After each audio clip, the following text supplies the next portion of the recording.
everyone, and welcome to another video here on Philly Sports Network. Believe it or not, today of all days, this fine Thursday evening, you're getting a 7-round mock draft. I know, it's absolutely crazy. What has happened to the PSN channel? Pierre Gaziel, what has happened? We need to know who's going to come out in front as we see Lance Stroll hitting the barrier and going over the curb one more time. Yeah, I don't know either, but we're here, so we're going to roll with it. But before we do, one thing we are going to say is that there won't be any trades in this article because A, it would take half an hour to complete the mock draft, and B, we just want to get straight to the point and showcase some of the prospects that we're feeling ahead of the draft in little over a month's time. Around here, subscribing would be absolutely amazing if you enjoy the content. If not, sorry about that, and I hope you have a good day. If you enjoy it, leave a like and let me know what prospects you're most excited about in this year's draft class. We're going to start things off with round 1, pick 15, Kyle Hamilton out of Notre Dame, and I think this is sort of a no-brainer. Now, I know what you're thinking,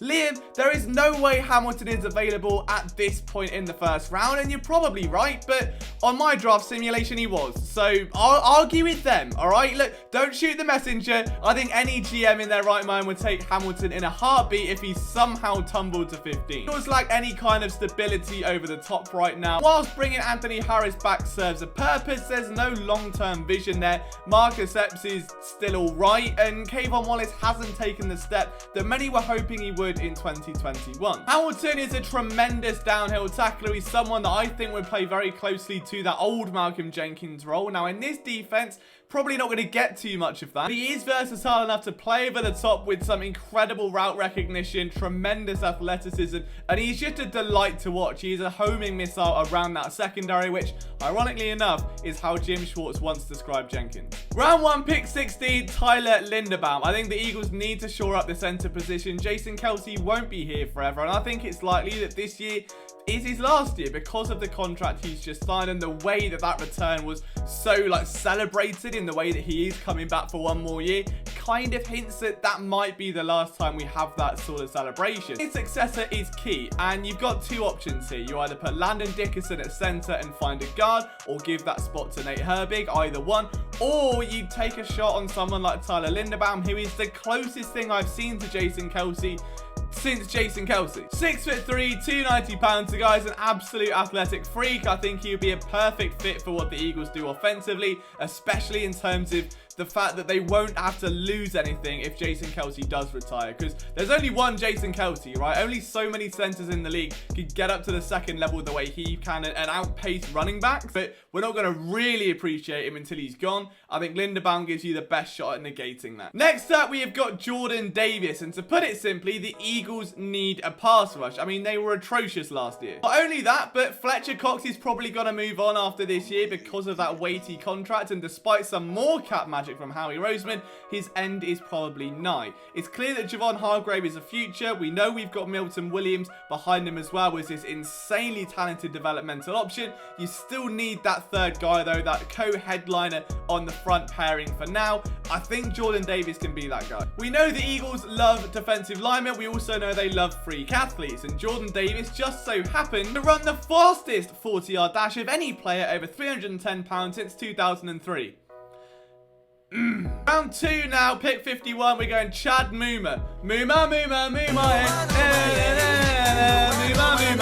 yeah, linebacker out of Wyoming. He's fun to watch, and the Eagles clearly need some sort of stability in the heart of that defense, and they haven't really gone out of their way to find a solid inside backer. One question we've got here is obviously the level of offense that he's played against, and will those traits be able to translate to the NFL? I think he's a solid Mike linebacker. He's really strong in coverage, and you've got a pair of linebackers either side of him now in the way of potentially Hassan Reddick, who's going to play that hybrid Sam role, and then a guy on the other side like Davian Taylor, who's quick enough to actually get down and rush the passer, to get down into the backfield and blow up screens. I think you're going to have like Muma as that solid over the middle linebacker that can hold his own. He's very patient in the way he covers ground in the middle of the field. I think it's a nice pickup here. Nothing, you know, too flashy. It will get the job done. If it doesn't, you can always add a free agent while he develops. There's no pressure there. 3, pick 83, we're going with Rashad White. I think this is a brilliant selection here for the Eagles because they don't really know what they're doing at running back, right? Like Miles Sanders,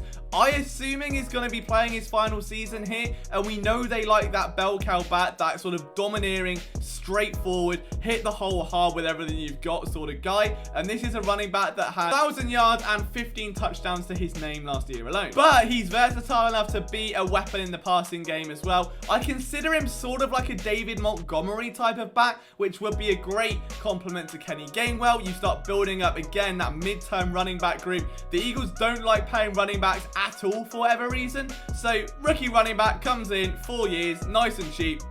Alright, round 4, Mario Goodrich out of Clemson, a cornerback. There are 2 things I like. Deep value players on day 2 and 3 of the NFL draft, and long and tall cornerbacks. There is something about a 6'2", 6'3" corner who just swats balls out of the air for fun that I'm drawn to. And I don't know what it is. Some people prefer the more zone guys, or the guys that can go toe-to-toe in coverage and absolutely blanket someone. That's cool. Doesn't matter if you allow the pass. That's where I think Goodrich shines. And although he isn't, I think, the most tremendous athlete in the world, which does go a bit against what Howie Roseman chooses in his cornerbacks, I do think that he's someone that's developmental enough in this system to be able to play off that. Like, look at Steven Nelson last year, right? Was very much 10 yards off the ball the majority of the time. You don't need to be impressing this system because, believe it or not, you've actually got 2 safeties over the top that are going to help you, unlike what we saw on the Jim Schwartz. So I think Goodrich would be a really good pickup here, if you pardon the pun, because he's got that aggression, he's got that mean streak to his game, he's violent around the catch point. He might help the Eagles generate turnovers, which is, we all know, is something they've been trying to do for a while.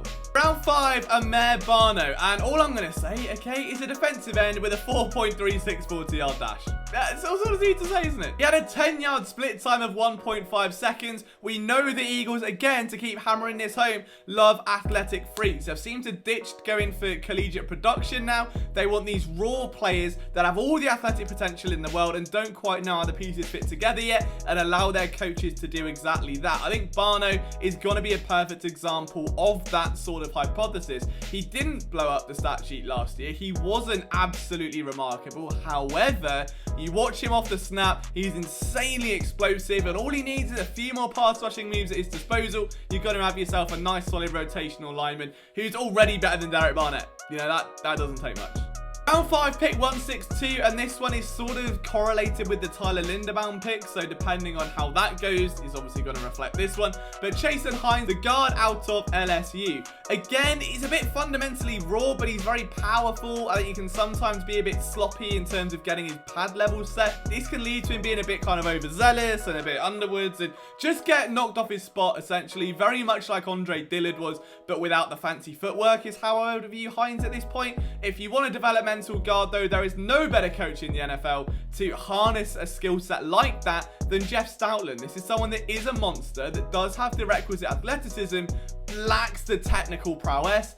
Give him 3 or 4 years under Jeff Stoutland. We're talking about like an $80 million guard. Pick 166, Taekwon Thornton out of Baylor, a wide receiver. The Eagles, I don't think they need a wide receiver. They're probably going to get one anyway, and there's no need to spend an insane amount on one. Bring in Zach Pascal on a 1-year deal, who is around, you know, 6'2", 6'3". I think this sort of pickup would fit with that and give the Eagles, like, passing the baton, you know? Like, if Pascal has a one-and-done prove-it contract, you can hand off to Thornton, who is built, I hate to say it, like Arcega-Whiteside, 6'3", jump ball specialist, possession-based receiver, quite well-rounded, soft hands. He's someone that, again, sticking with this theme, had a 4.21 40-yard dash, right? Someone at 6'3". That's my height. I mean, me running anywhere just ain't looking pretty. So Thornton can move, and I think he's most effective in those short spaces over the middle.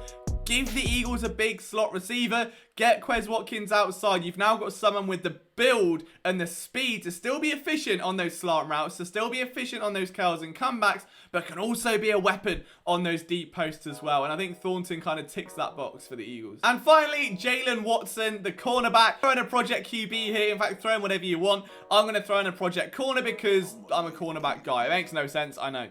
I mean, I would much rather see Taekwon take a step forward, but alas, this is a guy that's quick, ran a 4.4, 6'3", big around the catch point, typical Liam pick. I watch his tape out of Washington State, he's quite fun to watch. He's known as a thumper, but struggles with his tackling, like his angles aren't the most consistent. So if Jonathan Gannon is the DB whisperer, give him a DB to whisper to. Let's see what he can cook out of it. And on that note, guys, that is my first 7-round Eagles mock draft. Let me know what you think down in the comment section below. From myself, Liam Jenkins, enjoy your weekend. Enjoy the semi-regular content that we've got now. I'll see you again soon.